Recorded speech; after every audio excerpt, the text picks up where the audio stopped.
Continuing in my series about angel investors, here's a case study of how a whiskey brand won angel investors and $1 million in funding. Welcome to the Shakaama Live Show with your host, Shakaama. I have two other videos in the series if you want to take a look at those also. It never hurts to close a deal over a drink. Ha ha ha.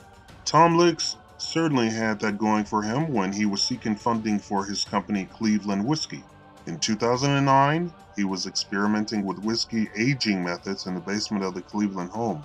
The process would allow him to age high-proof whiskey in a matter of days rather than years. Still, even this professor of entrepreneurship at Lake Erie College knew the angel investors wouldn't give him a dime until he built his credibility and got funds elsewhere. The steps he took eventually helped Cleveland Whiskey raise more than $1 million from public, private, and angel investors. After it finally launched in 2013, the company sold nearly 50,000 bottles of whiskey in 10 months, earning about $1 million in revenue. If you're looking to prime your business for angel investor, here is Lix's lessons learned. Say that 3 times fast. Lesson 1. Start small.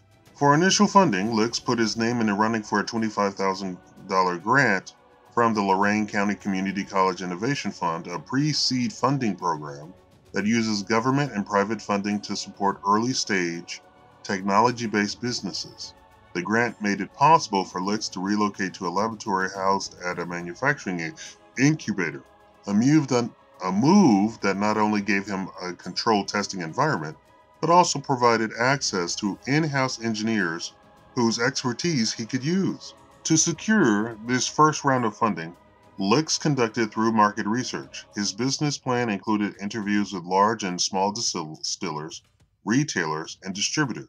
Lix was able to talk about how he planned to go to market as well as the growth potential and costs of acquiring a customer, all of which made him an appealing candidate in the eye of funders. Quote, "We have a lot of entrepreneurs who don't have a great grasp of how they are going to market and raise capital," said Dennis Coco, co-director of Great Lakes Innovation and Development Enterprise, who was involved in selecting Cleveland Whiskey to receive the pre-seed funding. Tom, having that experience, made a great deal of difference.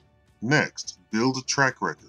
Once he got his first round of funding, Lix was careful to prove himself to investors every step of the way. He created a timeline and a budget that outlined exactly what he would accomplish with the money he was given. He used the money to build a lab and go through a set of planned experiments to produce a prototype. Using the money wisely and doing what he said he would enable him to get a second round of funding, a $100,000 low-interest loan from the original funders. After he could test and iterate his product, Lix focused on raising the funds that would allow him to build equipment used in the manufacturing process. Between 2010 and 2012, he sought funding from a variety of community-based government-funded programs, eventually raising more than $250,000 in both grants and loans. These state and local funds helped angel investors take notice later. Next, product and process is still paramount.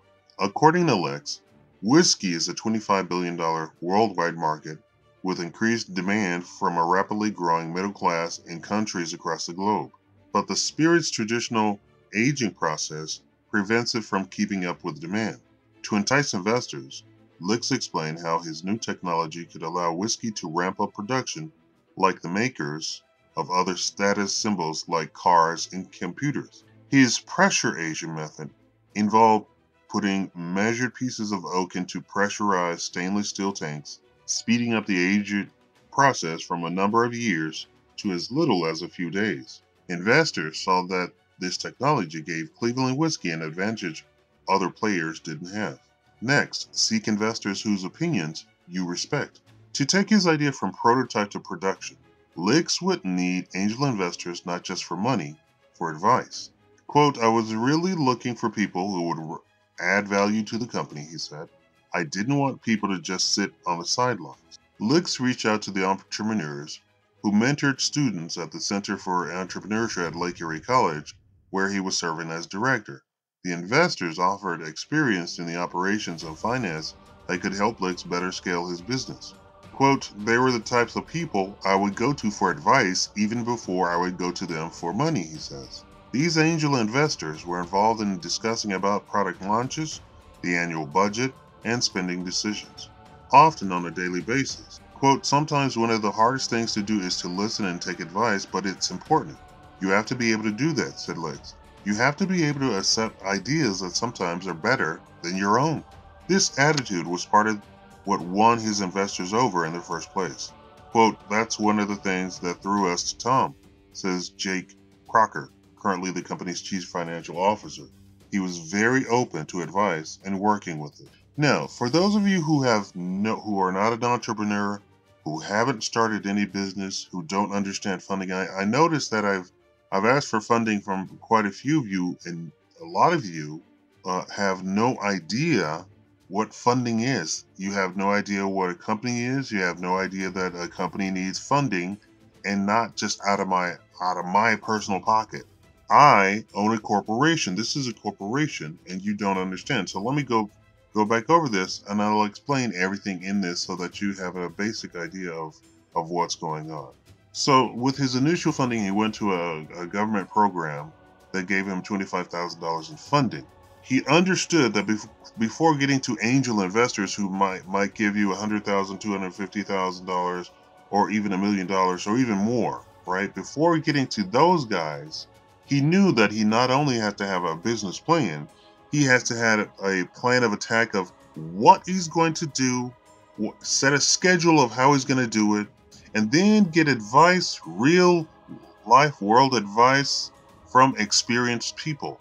Then he sought out not investors, but strategic investors. And those are people who actually know the business that you're in, know what you're talking about, and can offer you as an entrepreneur their own experience in that particular industry.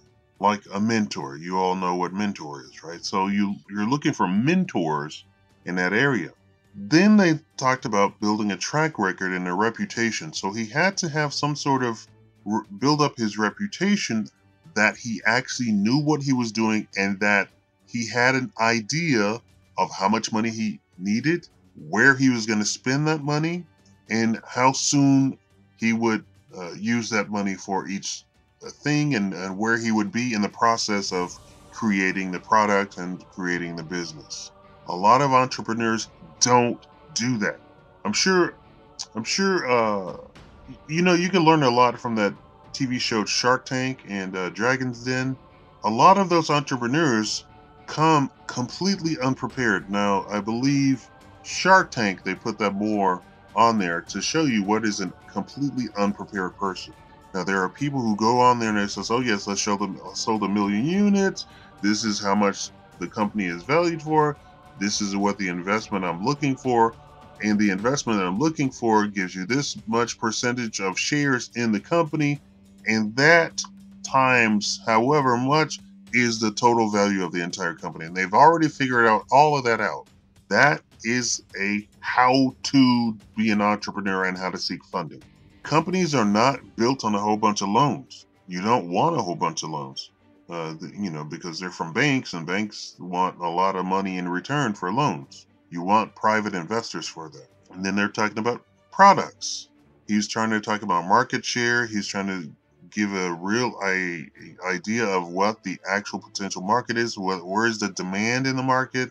Are suppliers supplying that demand? Is there room for growth? And he's saying, no, there wasn't room for growth. This is why he's creating this product. And he's saying he's created this innovative way to put him in a place where his product can increase that demand. And then finally, he's talking about strategic investors, people that you could go to for advice, not money. Having an angel investor who's a strategic partner is somebody that you can go to for advice in the actual company, and they are your mentor, and you can go to them and they can literally tell you exactly what to do to completely avoid failure in the company. I hope this was enlightening to a lot of you, and I hope now that the people who listen to it. When I ask for money, people say, "Oh, get your own money." You don't understand how the world works. You probably have a job, and that's the only thing that you understand is a job.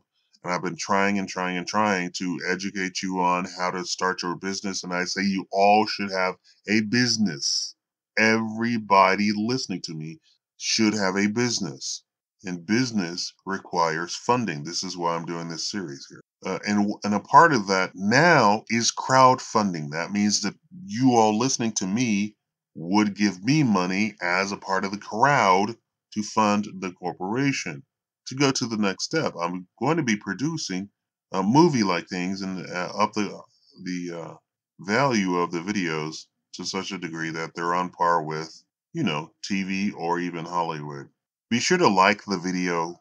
Liking is extremely important right now on YouTube. I don't know if you are aware, but I believe YouTube is headed in a bad direction right now. Thank you all for watching the Shakaama live show. Subscribe if you'd like to see this entire series. Thank you.